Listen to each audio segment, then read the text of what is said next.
प्यारे भाइयों और बहनों, नमस्कार। सामाजिक आर्थिक परिवर्तन की दो पूर्व शर्तें हैं: भविष्य उन्मुख दृष्टिकोण एवं अपरिचित रास्तों पर दृढ़ इच्छा शक्ति से चलने का साहस। परिवर्तन सदैव भविष्य की खोज में आतुर होता है। परिवर्तन सदैव ऐसे माध्यम ढूंढता है जिनमें कुछ कर गुजरने का जुनून शामिल होता है। इसी दृढ़ निश्चय एवं आगे की सोच से कश्मीर घाटी के किसान भाइयों ने येलो रेवोल्यूशन को जन्म दिया है। अनेक वर्षों से कश्मीर घाटी में साल में मात्र पैडी की एक फसल पैदा होती थी। 2020-21 के सीजन में एग्रीकल्चर डिपार्टमेंट ने जन अभियान चलाकर किसान भाइयों को मस्टर्ड की खेती के लिए प्रोत्साहित किया था। पहले वर्ष मात्र 30,000 हेक्टेयर जमीन पर मस्टर्ड की खेती हुई थी। फसल अच्छी थी और किसानों को मुनाफा भी हुआ। इसलिए 2021-22 में कुल कल्टीवेशन एरिया 1 लाख हेक्टेयर से ज़्यादा पहुंच गया है। इस वर्ष रबी सीजन ने सभी रिकॉर्ड तोड़ दिए और 1,40,000 हेक्टेयर ज़मीन में मस्टर्ड की खेती हुई है। देश के अन्य भागों की तरह वर्ष में कई फसलों को उगाने की ललक आज पीली क्रांति के रूप में खेतों में लहलहा रही है।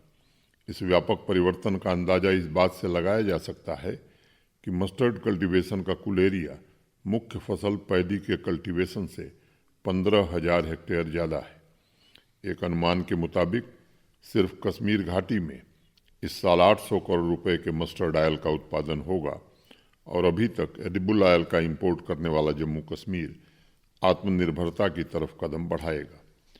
पशु चारे में इस्तेमाल किए जाने वाले ऑयल केक के उत्पादन में भी वृद्धि होगी और एग्रीकल्चर डिपार्टमेंट का अनुमान है कि ऑयल केक से किसान भाइयों को लगभग 275 करोड़ रुपए की आमदनी होगी। यह येलो रिवॉल्यूशन जम्मू कश्मीर के विकास एवं सुशासन की यात्रा का एक महत्वपूर्ण पड़ाव है। मुझे खुशी है कि जिस प्रकार किसान भाइयों ने देश की उन्नति के लिए दिन रात परिश्रम करके असंभव को संभव कर दिखाया है, उसी प्रकार समाज के सभी वर्ग मिलकर नई सोच एवं दृढ़ इच्छा शक्ति से सशक्त जम्मू कश्मीर के निर्माण के लिए सामूहिक प्रतिबद्धता से काम कर रहे हैं।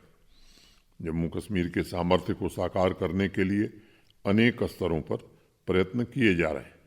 इस कड़ी में कठुआ के विश्व प्रसिद्ध बसोहली पेंटिंग को जीआई टैग मिलना एक बड़ी उपलब्धि है और मुझे विश्वास है कि जीआई क्लब में बसोहली पेंटिंग का प्रवेश गौरवशाली अतीत की परंपरा से वैभवशाली भविष्य का निर्माण करेगी।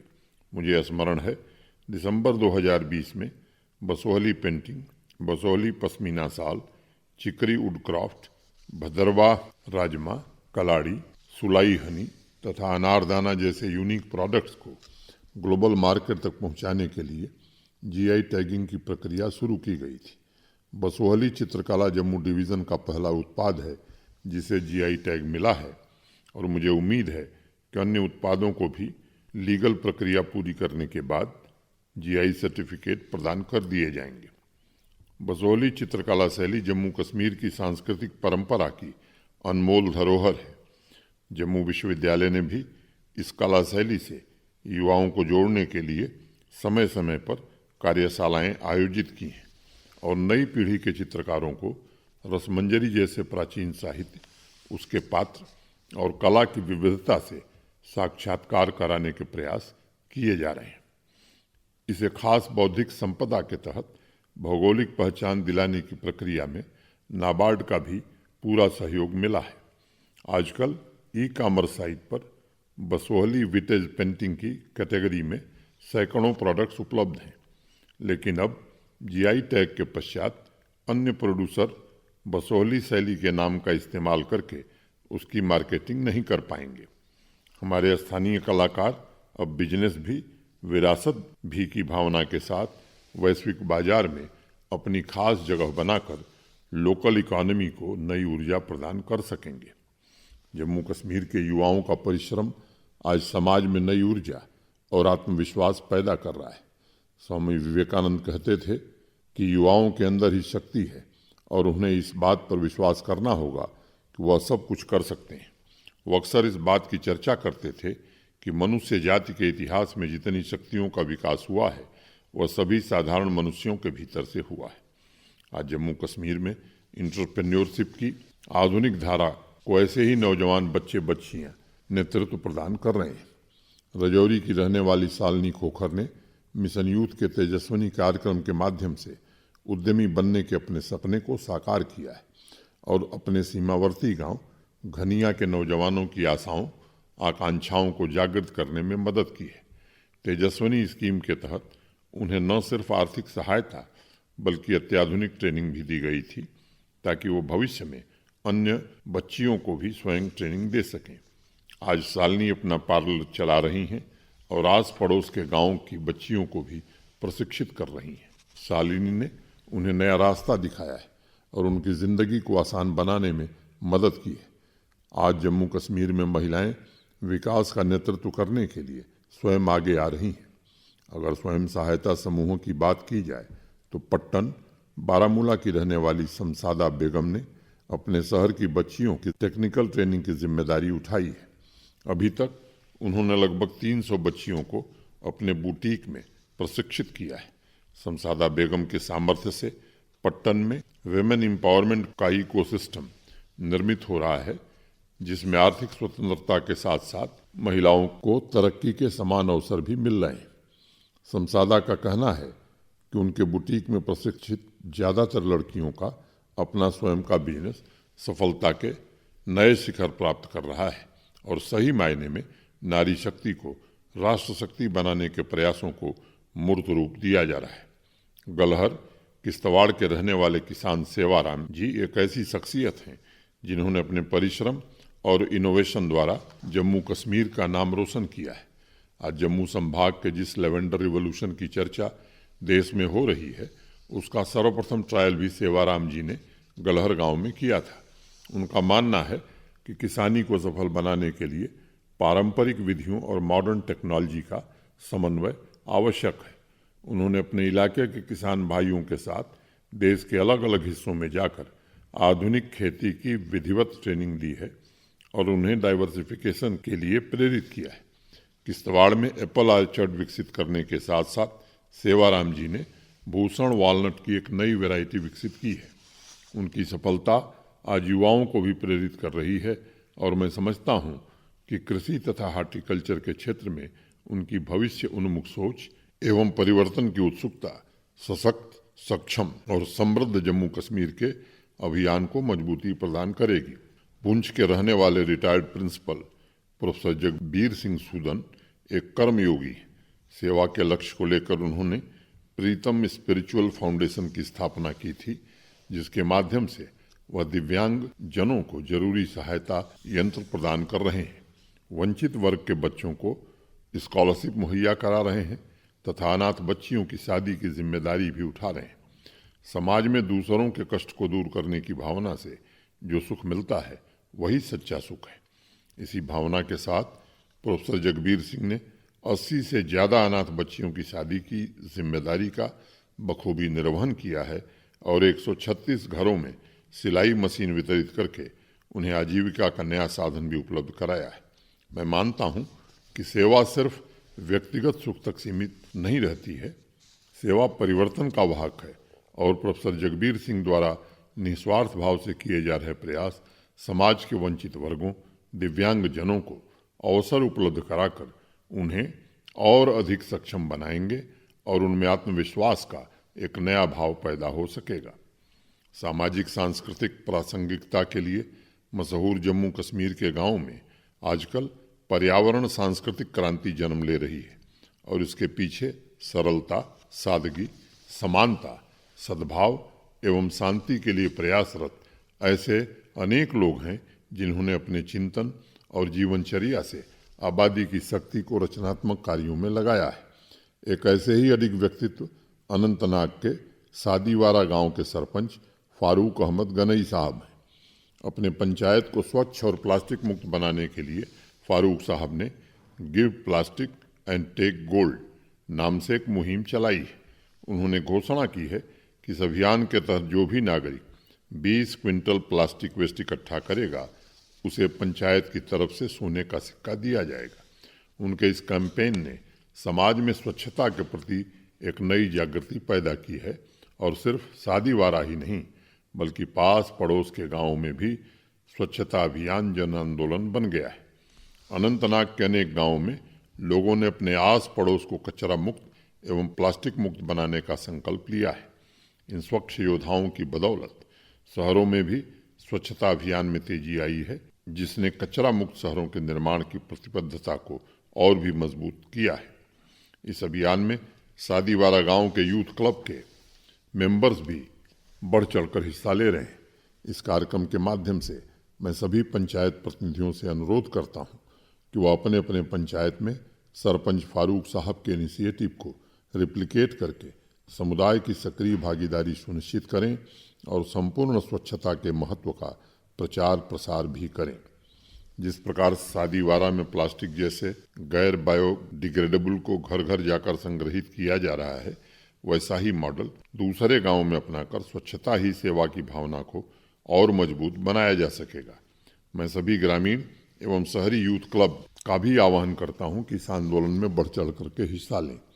गांधी जी कहते थे कि यदि हम शुरू से ही बच्चों में स्वच्छता की आदत डालें तो वो जीवन भर स्वच्छता के प्रति जागरूक रहेंगे। बच्चों में स्वच्छता को जीवन शैली के अभिन्न अंग के रूप में प्रचारित करने में भी यूथ क्लब के लोग महत्वपूर्ण भूमिका निभा सकते हैं। नेशनल पंचायत अवार्ड्स 2023 में जम्मू कश्मीर की 3 पंचायतों को सम्मानित किया गया है।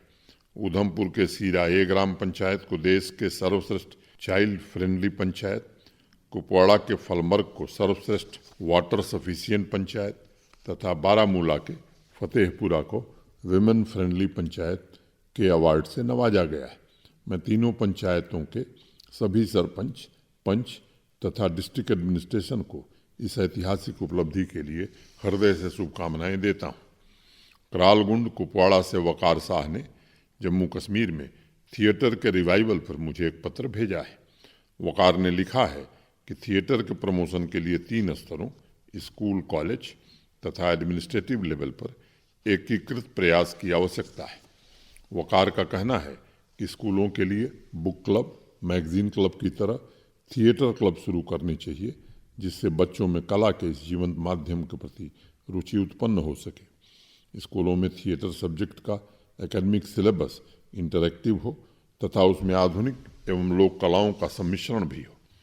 कॉलेज में थिएटर के प्रमोशन के संबंध में वकार ने लिखा है कि नेशनल स्कूल ऑफ ड्रामा के सौजन्य से रेगुलर वर्कशॉप आयोजित किए जा सकते हैं तथा क्रिकेट एवं डिबेट के लिए शुरू किए गए एलजी रोलिंग ट्रॉफी की तरह थिएटर में भी डिस्ट्रिक्ट, डिविजनल तथा यूटी लेवल पर इस तरह के कंपटीशन की शुरुआत की जा सकती है। वकार ने सुझाव दिया है कि एडमिनिस्ट्रेटिव लेवल पर जम्मू कश्मीर में स्प्रिंग थिएटर फेस्टिवल जैसे बड़े कार्यक्रमों का आयोजन रंगमंच की परंपरा को प्रमोट करने में महत्वपूर्ण भूमिका निभा सकता है। वकार, आपके सुझावों के लिए बहुत बहुत शुक्रिया। इस वर्ष फरवरी में विश्व के सुप्रसिद्ध थिएटर फेस्टिवल भारत रंग महोत्सव का आयोजन जम्मू एवं कश्मीर संभाग में किया गया था। बच्चों ने थिएटर की विधा को लोकप्रिय बनाने के लिए प्रशासन ने पिछले वर्ष नेशनल स्कूल ऑफ ड्रामा के साथ एमओयू साइन किया था और श्रीनगर में थिएटर इन एजुकेशन सेंटर की शुरुआत की गई थी। मैं मानता हूं थिएटर सीखने सिखाने का एक जीवंत एवं आनंददायक माध्यम है और यह उन्हें अपने व्यक्तित्व की विशेषता तथा संस्कृति की विविधता को समझने का अवसर प्रदान करता है। श्रीनगर सेंटर लगातार इस पर कार्य कर रहा है। कॉलेजों में थिएटर को प्रमोट करने के लिए जम्मू विश्वविद्यालय तथा नेशनल स्कूल ऑफ ड्रामा के सहयोग से भी एक नई शुरुआत की गई है और मुझे उम्मीद है कि नाट्य, नृत्य और संगीत, इन तीनों विधाओं से ओतप्रोत संपूर्ण रंगकर्म द्वारा इस परंपरा से जुड़ने के लिए युवाओं को प्रेरित किया जा सकेगा। इस साल जम्मू के अभिनव थिएटर तथा कश्मीर संभाग के टैगोर थिएटर का रिनोवेशन और अपग्रेडेशन करने की भी योजना है और प्रशासन की कोशिश होगी कि क्लासिकल तथा लोक परंपरा से जुड़े नाटकों का अधिक से अधिक मंचन हो। एलजी रोलिंग ट्रॉफी तथा स्प्रिंग थिएटर फेस्टिवल का आपका सुझाव अत्यंत सराहनीय है और मैं कला एवं संस्कृति विभाग द्वारा तथा मिशन यूथ को इस आवश्यक कार्रवाई का अवश्य निर्देश दूंगा। रियासी से प्रिया वर्मा ने विमेन एक्सक्लूसिव मार्केट की स्थापना के संबंध में मुझे कुछ सुझाव भेजें। प्रिया ने लिखा है कि furnishing, home decor, handicraft, handloom तथा ऑर्गेनिक फूड सेक्टर से जुड़ी विमेन एंटरप्रेन्योर्स के एम्पावरमेंट एवं बिजनेस में तरक्की के लिए एक्सक्लूसिव मार्केट महत्वपूर्ण भूमिका निभा सकता है। प्रिया का कहना है कि इस तरह का मार्केट उभरती हुई प्रतिस्पर्धा को समझने तथा व्यवसाय में आवश्यक प्रौद्योगिकी मार्केटिंग टूल्स के प्रबंधन में सहायक होगा तथा विमेन एंटरप्रेन्योर्स को नियमित मार्गदर्शन मिल सकेगा। प्रिया, आपके इस पत्र के लिए बहुत बहुत धन्यवाद। पिछले 2 वर्षों में नीतिगत सुधारों की बदौलत विमेन एंटरप्रेन्योर्स की संख्या में काफ़ी इजाफा हुआ है और ग्रामीण स्तर पर भी सेल्फ हेल्प ग्रुप से जुड़कर 6.25 लाख महिलाएं अर्थव्यवस्था की प्रगति में अपना योगदान दे रही हैं। महिला उद्यमियों को मार्केट लिंकेज एवं उनके व्यवसाय को औपचारिक स्वरूप प्रदान करने के उद्देश्य से पिछले वर्ष सभी जिलों में डिस्ट्रिक्ट रूरल हाट स्थापित किए गए थे, जिससे काफ़ी मदद मिली है। मैंने फरवरी में आयोजित जम्मू सरस आजीविका मेले के दौरान विमेन एक्सक्लूसिव मार्केट निर्मित करने की प्रशासन की प्रतिबद्धता महिला उद्यमियों के साथ साझा की थी और पिछले महीने संसद द्वारा पारित बजट में श्रीनगर, जम्मू तथा यूनियन टेरिटरी के अन्य प्रमुख शहरों में लेडीज हाट तथा एक्सक्लूसिव मार्केट के लिए अलग से धनराशि भी आवंटित की गई है। इस योजना के जमीन पर समय सीमा के भीतर क्रियान्वयन के लिए प्रशासन पूरी तरह से कोशिश करेगा। मैं मानता हूँ विमेन एंटरप्रेन्योर्स न सिर्फ अर्थव्यवस्था बल्कि सामाजिक प्रगति की भी रीढ़ होती हैं। इसलिए बिजनेस तथा सामाजिक कार्यों में उनके प्रतिनिधित्व को बढ़ावा देने के लिए जम्मू कश्मीर प्रशासन कैपेसिटी बिल्डिंग, ट्रेनिंग, क्रेडिट तक पहुंच, मार्केटिंग लिंकेज तथा उनके बिजनेस के स्केल को बढ़ाने के लिए प्रयासरत है। उनके उत्पादों के बेहतर डिज़ाइन, गुणवत्ता तथा ब्रांडिंग के द्वारा उद्यमों का सतत विकास सुनिश्चित किया जा रहा है। मुझे विश्वास है कि एक्सक्लूसिव मार्केट महिलाओं के नेतृत्व वाले व्यवसाय को व्यापक रूप से बढ़ावा देने तथा देश की बड़ी आबादी तक पहुंच सुनिश्चित करने के लिए एक बड़ा प्लेटफार्म साबित होगा। सांबा से सुशील खजूरिया ने रिमोट एरियाज में सिनेमा हॉल शुरू करने के संबंध में मुझे एक पत्र भेजा है। सुशील ने लिखा है कि दूर दराज के सेमी अर्बन तथा रूरल एरियाज में 100 सीटिंग कैपेसिटी के सिनेमा हॉल शुरू किए जा सकते हैं, जो इंटरनेट के माध्यम के अलावा लोकल इकॉनमी को बूस्ट करने का भी साधन बन सकते हैं। सुशील का कहना है यह सिनेमा हॉल इस रूप में डिज़ाइन होना चाहिए ताकि वह उस इलाके के कॉमर्शियल हब के रूप में काम कर सके और उसमें युवाओं के लिए समय समय पर सेमिनार एवं लोकल आर्ट्स फेस्टिवल भी आयोजित किए जा सकें। सुशील, आपके पत्र के लिए बहुत बहुत धन्यवाद। लगभग इसी मॉडल पर मिशन यूथ डिपार्टमेंट तथा डिस्ट्रिक्ट एडमिनिस्ट्रेशन के सहयोग से सोपैया तथा पुलवामा में सिनेमा हॉल शुरू किए गए। इन दोनों सिनेमा हॉलों को सुंदर अपील के साथ डिज़ाइन भी किया गया है ताकि लोगों को इंटरटेनमेंट का साधन उपलब्ध हो तथा अगर कोई सेमिनार आयोजित करना चाहता है तो वो व्यवस्था भी स्थानीय स्तर पर मौजूद रहे। प्रत्येक सिनेमा हॉल की कैपेसिटी और उससे जुड़ा हुआ कैफेटेरिया भी युवाओं को मीटिंग के लिए स्वस्थ वातावरण प्रदान कर रहा है। पिछले वर्ष इन सिनेमा हॉल्स के उद्घाटन के अवसर पर मैंने सीईओ मिशन यूथ को हर जिले में ऐसे सिनेमा हॉल निर्मित करने का निर्देश दिया था। सुशील, मुझे उम्मीद है कि जल्द ही जम्मू कश्मीर के अनेक स्थानों पर वर्चुअल रियलिटी स्क्रीन तथा नई थिएटर तकनीक से युक्त सिनेमा हॉल शुरू हो सकेंगे और उनमें सेमिनार, आर्ट फेस्टिवल आयोजित करने की भी व्यवस्था की जा सकेगी। परिवर्तन सामाजिक व्यवस्था का थर्मामीटर है। जब बदलाव शुरू होता है तो उसका असर लोगों को दैनिक जीवनचर्या में नजर आने लगता है। आज पहली बार समाज की चेतना और व्यवस्था दोनों में परिवर्तन नजर आ रहे हैं और आकांक्षी जम्मू कश्मीर कदम बढ़ा रहा है। कश्मीर घाटी के 3 जिलों श्रीनगर, सोपैया तथा पुलवामा के सिनेमा हॉल में उमड़ रही भीड़ इस बात की तरफ इशारा करती है कि आम जनता की जीवन धारा में सुखद परिवर्तन आए।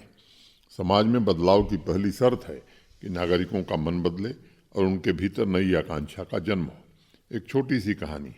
सूफी फकीर बायजेद ने युवावस्था में पहुंचने पर मन में ठान लिया था कि उसे पूरे संसार में परिवर्तन लाना है और इसके लिए उसने खूब प्रार्थना भी की। जब वह थोड़ा और बड़ा हुआ तो उसे लगा कि शायद संसार बदलने के लिए कुछ ज़्यादा ही विस्तृत है, इसलिए उसे अपने राज्य को पूरी तरह से परिवर्तित करने की प्रार्थना करनी चाहिए। कई साल वह राज्य में परिवर्तन की प्रार्थना करता रहा। यह प्रार्थना बहुत लंबे समय तक चली और उसकी लगभग पूरी जिंदगी बीत गई। अब उसे लगा कि शायद परिवर्तन के लिए राज्य भी बड़ा है, इसलिए उसने प्रार्थना की कि अब मुझे राज्य या संसार नहीं बल्कि स्वयं को तथा अपने आसपास के समाज को बदलना है। उसकी प्रार्थना के बाद आकाश से आवाज़ आई कि तुमने देर कर दी, अब समय नहीं बचा है। अगर तुमने पहले ही सोच लिया होता कि स्वयं में परिवर्तन लाकर समाज में बदलाव लाना है तो ये संभव हो सकता था, लेकिन समय की कमी के कारण यह संभव है और तुम्हें स्वयं से परिवर्तन शुरू करना था। यह कहानी प्रतीक है कि एक छोटे से बीज में भी इतनी संभावना होती है कि वह पूरा जंगल पैदा कर दे। इसी तरह एक व्यक्ति की चेतना में परिवर्तन उस ऊर्जा को जन्म दे सकता है जिससे पूरे समाज को नई दिशा मिल सके। और इसी बदलाव का एक दूसरा अर्थ विस्तार भी है, जो गतिशील होकर समाज में अभिप्सा पैदा करता है। दशकों तक लोगों में सामूहिक चेतना दबी हुई थी, आज उनमें विश्वास पैदा हुआ है। उनकी आकांक्षाएं, उनके सपने साकार हो सकते हैं और यह विश्वास सामर्थ्य बनकर जम्मू कश्मीर को नई ताकत प्रदान कर रहा है। अभी कुछ दिन पहले ही मुझे अखनूर के गांव गूढ़ा ब्रह्मणा की रहने वाली सोनिया वर्मा जी के बारे में जानकारी प्राप्त हुई। पिछले 3 वर्षों से अकेले वह अखनूर और खौड़ के क्षेत्र में 60,000 से ज़्यादा पौधे लगा चुकी हैं। आज भी घर से निकलते हुए वो अपनी गाड़ी में पौधे रखकर चलती हैं और ऐसे इलाकों में वह पौधारोपण कर रही हैं जो मूलतः कंडी क्षेत्र है। उनका प्रयास निश्चित ही सराहनीय है और समाज में अपनी प्राकृतिक विरासत के प्रति आई नई जागृति का भी प्रतीक है। आज आवश्यकता इस बात की है कि गांव से लेकर शहर तक हर एक नागरिक अपने लक्ष्य स्वयं तय करे और सामूहिक पुरुषार्थ से जम्मू कश्मीर को आगे बढ़ाने में जुट जाए। रजौरी से पंचायत भवानी के सरपंच सुनील चौधरी ने मुझे 2 सुझाव भेजे। चूँकि उनके इलाके में चीड़ के पेड़ बहुतायत में हैं और सूखी पत्तियों की ढेर की वजह से जंगलों में आग लगने का खतरा भी रहता है, इसलिए सुनील जी ने सुझाव दिया है कि सूखी पत्तियों से ऑर्गेनिक खाद बनाने के लिए प्रशासन को पहल करनी चाहिए। उनका दूसरा सुझाव है कि विश्व प्रसिद्ध मंगला माता श्राइन के विकास और आसपास के इलाकों में बिजनेस एक्टिविटी बढ़ाने के लिए एक बोर्ड का गठन किया जाए। सुनील जी, आपके सुझावों के लिए बहुत बहुत धन्यवाद। मेरे ऑफिस ने आपके दोनों सुझावों पर एडमिनिस्ट्रेशन से चर्चा की है। देश के अलग अलग हिस्सों में सूखी पत्तियों से खाद बनाने के लिए स्थानीय स्तर पर ही प्रयास किए जा रहे हैं। चूँकि पत्तियों से खाद बनाने में यानी उसे डीकम्पोस्ट करने में लगभग 2 महीने का वक्त लगता है, इसलिए व्यक्तिगत रूप से किसान भाई प्रशासन की मदद से इस काम को कर सकते हैं। मैंने डिस्ट्रिक्ट एडमिनिस्ट्रेशन को निर्देश दिया है कि एक्सपर्ट्स के साथ बात करके इनके कमर्शियल प्रोडक्शन की संभावना तलाशी जाए। मंगला माता श्राइन तक सभी सुविधाएं पहुंचाने के लिए प्रशासन पूरी तरह प्रतिबद्ध है। कुछ सीनियर अधिकारियों ने हाल ही में उस इलाके का दौरा किया था। वहाँ इंफ्रास्ट्रक्चर तथा अन्य फैसिलिटीज़ उपलब्ध कराने के लिए जनप्रतिनिधियों एवं कम्युनिटी के बड़े बुजुर्गों के साथ एक मीटिंग आयोजित करने का भी मैं जिला प्रशासन को निर्देश दूंगा। बारामूला से उबैद कुरैशी ने स्कूलों में क्लासिकल म्यूजिक शुरू करने के संबंध में मुझे एक पत्र भेजा है। उबैद ने लिखा है कि राष्ट्रीय शिक्षा नीति की अनुशंसा के अनुरूप बच्चों के होलिस्टिक डेवलपमेंट के लिए स्कूल स्तर पर हिंदुस्तानी क्लासिकल वोकल वाद्य तथा डांस फॉर्म से बच्चों को परिचित कराया जा सकता है। उबैद का कहना है कि क्लासिकल म्यूजिक से जुड़ी बड़ी संस्थाओं को भी इन स्कूलों से जोड़ा जा सकता है और समय समय पर मूर्धन्य कलाकारों के कार्यक्रम का आयोजन भी किया जा सकता है ताकि बच्चों में परफॉर्मिंग आर्ट की इस विधा के प्रति रुचि पैदा हो। उबैद, आपके पत्र के लिए बहुत बहुत धन्यवाद।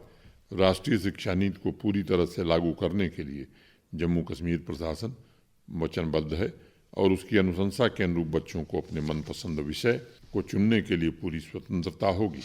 पिछले वर्ष क्लासिकल म्यूजिक के क्षेत्र में काम करने वाली जानी मानी संस्था स्पीक मैके के प्रेसिडेंट तथा पदाधिकारियों के साथ श्रीनगर तथा जम्मू में मेरी भेंट हुई थी।